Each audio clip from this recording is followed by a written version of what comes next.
I'm gonna get some food to eat though. I'll be here if you want to put some after. Okay, yeah. Today I will show you an action, drama, horror film from 2016, titled The Thinning. Spoilers ahead. Watch out and take care. In the near future, the UN requires countries to cut their population by 5% every year in order to combat overpopulation. America gives its students a standardized test every year, and executes the students with the lowest scores. The test is called the 10 to 241 or the thinning. In Austin, Texas, students prepare for the thinning, which takes place in 18 hours. Simon and his older sister, Lena, sit at a desk in his room as Lena tries to mentor him. Their younger siblings, Corinne and Joey, sit on the bed playing games. Even with Lena's help, Simon gets frustrated and says he can't learn enough before the test. He asks Lena for something and gives her money in exchange for a contact lens that he can use to cheat. When he tries it on, it displays the answers to the math problems in his notebook. She reminds him that he has to destroy it after the test. Lena then receives a call from Dr. Perkash, who tells her that her mom had been trying to get discharged from the hospital against medical advice. She asks the doctor to stall her mom and tells her siblings that they have to go. At the hospital, Lena intercepts her mom signing herself out. The doctor pulls Lena aside and reveals that her mom is only getting worse. Even though they can't treat her if she goes home, he explains that making her comfortable might be the most they can do for her. At the governor's mansion, just 12 hours until the thinning, Blake passes a few bodyguards in the hallway. He offers to get them something from the kitchen, but they decline. Instead, Blake sneaks out of the house to his car where he finds his girlfriend, Ellie. She startles him and jokes that the same trick always works on him. When Blake insists that this time would be the last, they sober, remembering the next day's test. Ellie refuses to talk about it and instead decides to show him something that she insists is secret. She leads him to the Bilskis' mansion, where they strip and swim in the pool. Afterwards, they kiss in the car until Ellie admits that she's scared about the test. Then Vince, one of the bodyguards, catches them and brings Blake back to his dad. Blake's dad, Governor Redding, lectures his son and tells him that while it's okay to have fun, that he has to pick better moments. He insists that Ellie is a distraction that Blake can't afford until he gets through tomorrow's test, and his final test next year. After that, Blake can be distracted for the rest of his life. Governor Redding gives Blake a hug before he leaves the room. 3 hours before the thinning, guards patrol a militaristic school surrounded in chain-link fences, barbed wire, and cameras. Students approach the facility, watched by guards in black masks. Simon bumps into another student, drops his contact lens, and is unable to find it. The guard orders him to keep moving. Blake approaches Lena as she watches students saying goodbye to their parents. He asks for a study guide, but she explains that she gave the last one away. Kellen, her friend, asks about Blake, but she insists that she barely knows him. The guards check students for cheating devices, and when one guilty student is discovered, they chase him down and catch him with a net.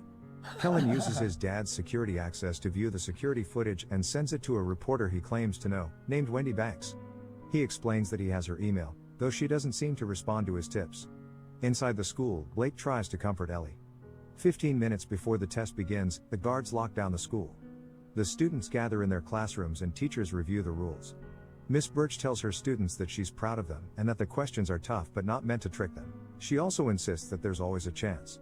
A second teacher, Mr. Glass, also goes over the rules and reminds the students that the test is an accurate aptitude assessment. He then orders them to begin and the lights in the classroom dim. Each student picks up a tablet and begins to take the test with the tablets lighting up their faces. The teachers warn the students when they have a minute remaining, then announce the end of the test. As the students wait for their results, some show signs of stress.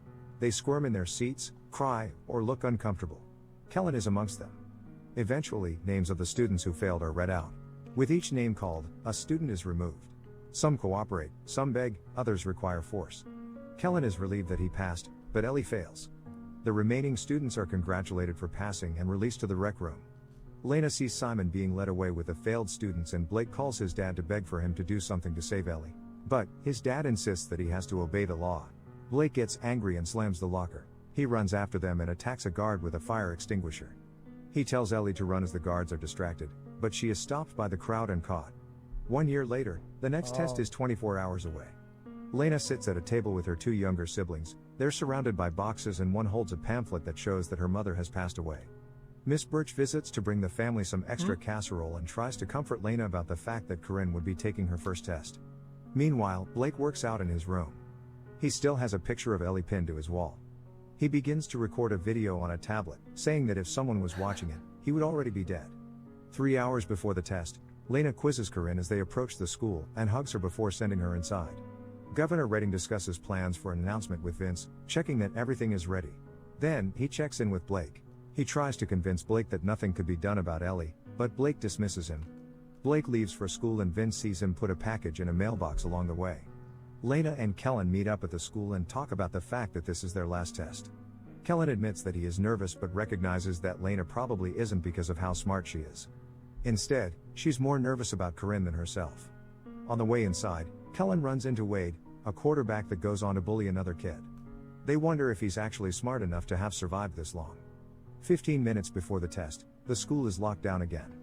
At the mansion, Vince approaches Governor Redding about his son and shows him the package Blake had tried to deliver. Inside is Blake's tablet where he recorded a video explaining his plan to intentionally fail the test. In the video he explains that if his dad wants to stand by this system, he'd have to stand by the system that killed his son. The governor demands for his son to be brought home, but the school is locked down and he throws a chair in frustration. Then he tells the other bodyguard to leave the room. Back at the facility, Blake waits to take his test and a dark-haired girl named Sarah looks at Mr. Glass. She'd slept with him to try to get a passing score. He doesn't meet her gaze. In a classroom of younger kids, Miss Cole shows her students a video before their first test. The video is created by a company called Ashuru Global and consists of a cartoon Earth explaining why the test had been implemented, as a way to deal with overpopulation. It lists how some other countries killed their elderly or restricted the amount of children a couple could have, but that America only lets the smart kids live there, allowing it to become the best country again. The video portrays the kids that failed the test as merely helping the planet to feel better. Miss Cole steps outside to take a minute for herself. A guard tells her that someone else can give the test if she's not up for it, but she declines the offer. She returns to the classroom as the kids finish the video and clap. She directs them to take the exciting test they've been practicing for. The older students also start the test. From the control room, Mason King watches over them and receives a call, which he answers. Blake finishes his test early in the classroom and Mr. Glass notices. Amongst the smaller kids, Nathan raises his hand for help on a question, but Miss Cole isn't allowed to help him, so she tells him to do his best. Once the test is finished, Miss Cole tells the students to stand up and follow the leader if their name is called. The teachers read out the names of the failed students. Among them are Nathan, Sarah, and Lena, but not Blake. Mason calls the mayor to confirm that the transfer was successful and that Blake is safe. The mayor then approves the commencement of the thinning. Blake watches as the failed kids are sent down the hall. Miss Birch runs to intercept a guard and insists that Lena is the best student she's had and that she can't believe that Lena could have failed. The guard checks with his superiors, but they insist that there's no problem and he's told to send Lena off. The teacher holds on to Lena for a moment and slips her a keycard, reminding her that there's always a chance and telling her to get away. In the rec room, students are congratulated for making it. They eat and dance to music. Miss Birch spots Mr. Glass flirting with another dark-haired student. Elsewhere, Governor Redding takes steps on stage for a big announcement. He starts by talking about all the ways he's improved things during his time as governor. He talks about the difficult but necessary decisions that had to be made. At the school, this speech plays on a TV at the party. He's gonna punch it. Blake sees it and leaves. As the governor continues to discuss how the thinning is not a barbaric practice, but is instead leading in innovation and an effort to make the population the best it can be, the failed kids are being led down a hallway. They are instructed to take off their clothes and to prepare for decontamination. Lena slips the keycard into her mouth to hide it. As Blake begins to make his way through the hallways of the school, his dad announces his candidacy for president. The failed kids are given new clothes, then led to a room with a few rows of chairs. They are each cuffed to a chair and the surrounding guards draw syringes. Some of the kids begin to panic. In the hallway, Blake acts hurt to lure a guard towards him, then knocks him out. Then, he makes his way to the control room and sneaks inside after Mason leaves it. He tries to use the computer, but it requires a login. Oh my God, so instead password. He shuts off the power to the school right as Mason has discovered the unconscious guard. Some of the failed kids are freed from their restraints and the guards try to regain control. Lena escapes during the chaos, opening the door with Miss Birch's keycard. Mason calls for Kellen's dad, Victor Wood, to be sent to the control room to fix the down system. The guards fetch him from the party, insisting that it is just a minor power outage to the rest of the guests. Mason then checks on the failed kids, who are back under the guards' control. He asks if they'd done a head count, and discovers they hadn't. They discover that Lena is missing. A guard notices Lena trying to get out a door, but she introduces herself as Miss Birch and tells him that she'd called him when she'd seen a student run down the stairwell. Once he turns his back to her, she attacks. Blake shows up and the two of them take the guard down. Lena and Blake talk and Lena insists that she couldn't have failed the test. Blake admits that he failed on purpose, but that his dad got him out. Wait, what Lena about the other girl, realizes though? that something is off, and when Blake sets off an alarm, they climb into a vent to escape. Mason decides that the school will stay in lockdown until the situation is resolved, even as they surpass the time where parents were expecting to see their children. He hears about another guard who'd been attacked by someone who claimed to be a teacher, so he calls for all the teachers to be brought to a holding room. Lena and Blake talk about Lena selling cheats to desperate kids for the test. Blake judges her for taking advantage of them until she reveals that it was a desperate attempt to pay for her mom's treatments, which still wasn't enough. Blake apologizes for judging her. They start heading towards the server room through the vents. Governor Redding's interview is interrupted by news of the prolonged shutdown at the school, and the news anchor asks him about it. The governor stumbles without any information, but insists that things will be resolved soon. Mason addresses the teachers and tells them to present their IDs and keycards. The governor calls him to get details about the situation and angrily tells them to figure it out quickly. Blake and Lena continue through the vents until Blake falls through one and into a pool below. Lena jumps in after him to save him and gets him to the edge of the pool, where she resuscitates him with CPR. They get dry clothes from the lockers and change, turning their backs to each other for privacy. Lena finds another vent and they climb back in. In the rec room, the students who passed begin to get impatient with the guards, and one of the guards beats up a student. Kellen records it on his phone and sends it to Wendy. Lena and Blake reach the outside of the server room, but the keycard falls out of Lena's pocket. With the keycard on the ground below the vent, they get to a science classroom where Lena gets a magnet to fish for the key. They make too much noise, and as a guard approaches, Lena is able to get back into the vent while Blake stays in the room. He tries to hide, but the guard catches him. When Lena tries fishing for the key, a guard notices and grabs it. But the guard turns out to be Blake in a guard's uniform. He tells her that he'll head towards the thinning. In the holding room, Miss Birch suggests to Mr. Glass that they get a drink together, and as they flirt, she steals his keycard. Miss Birch then... Why haven't the guards just killed the students already? Couldn't they just stop camping in there, just kill them, and then go fix the problem? Shows Mason her ID and Mr. Glass's keycard to take suspicion off of herself. When Mr. Glass doesn't have his, Mason thinks that he's the traitor. Lena arrives in the server room and finds a computer. She tries to use her keycard, but it requires Mason's password. She messages Kellen to get his help, only to find out he's offline. Kellen receives Lena's message right as his dad returns the power. He sends her a video of Mason typing in his password, allowing her to copy it and get in. She checks Corinne's test score first and is relieved to see that she passed with an 86%. Next, she checks hers, to find that she got a 98% but still failed. Meanwhile, Wade had passed with a 42%, and Blake passed with a 15%. She also checks Ellie's score and finds that she failed, but got a score of 88%.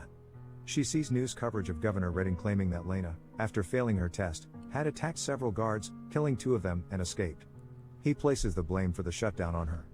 Meanwhile, Wendy sees the video that Kellen sent of the guard beating up a passing student, and she realizes that what is happening doesn't match the official story. Who is that? She responds to Kellen and broadcasts the footage. When Lena realizes that Kellen sent out footage from within the school, she sends him images of the score. Then Mason and Victor spot her on the cameras and she runs. Blake finds the thinning and tries to trick the guards into bringing the failed students to the recreation hall, but they won't accept orders from anyone besides Mason, so he tries to fight the guards. Lena is caught by Mason, insisting she has proof that she passed, but he sends her to the thinning where she finds that Blake has been subdued. Kellen receives Lena's proof of the test scores, both hers and Ellie's, so he sends the images to Wendy. Wendy reports on the documentation she'd received about the falsified test scores. She reveals that Lena failed despite having the highest score in the school, while Blake, son of the governor, had passed despite receiving the lowest score. At the mansion, Vince insists that Governor Redding has to shut this down and let Lena go, but Redding insists there's one more move. Mason calls to ask for his approval to commence the thinning, which he denies, saying that the list needs to be revised. Once changes are made, Lena is freed and told that she had passed. She goes to Blake and kisses him. She is then forced from the room and Blake is forced into her chair. Wade is also taken to the thinning. With varying levels of panic from the kids, the guards approach and inject them. Blake loses consciousness and the school is taken out of lockdown. Lena reunites with her little sister outside, hugging her with tears in her eyes. She's also joined by Miss Birch. Kellen hugs his dad, both smiling and relieved. The parents whose kids don't return to them begin to mourn as Wendy reports that Mason King has been taken in for questioning regarding his involvement with the altered test scores. Wendy's report continues that suspicions of Redding's involvement were discounted once it was discovered that his son had been amongst the failed students. Redding announces that he will help to investigate the occurrences and continues by using Blake's failure to appeal to voters that he was just like that. Okay guys, I think this is probably the worst one we're going to watch. A large truck approaches a new facility. The failed students, including Blake, are lowered into the building by elevator. They find a factory that builds the tablets the tests are taken on, where previous failed students are put to work. Is the time one good? It's a good movie? Guys, this was ass. And it's not because Logan is in the movie. I don't mind that. Yeah, I don't give a shit. It was just the plot is just garbage. The idea of the plot is good if, in my opinion, if they deepened the importance of the main topic without going to the dog shit storylines that don't make sense, that have just holes in the plot. And it's fucking ass crack. It's just garbage. The plot isn't mid. I think the plot is good if you explore entirely in all of its intricacies. Okay.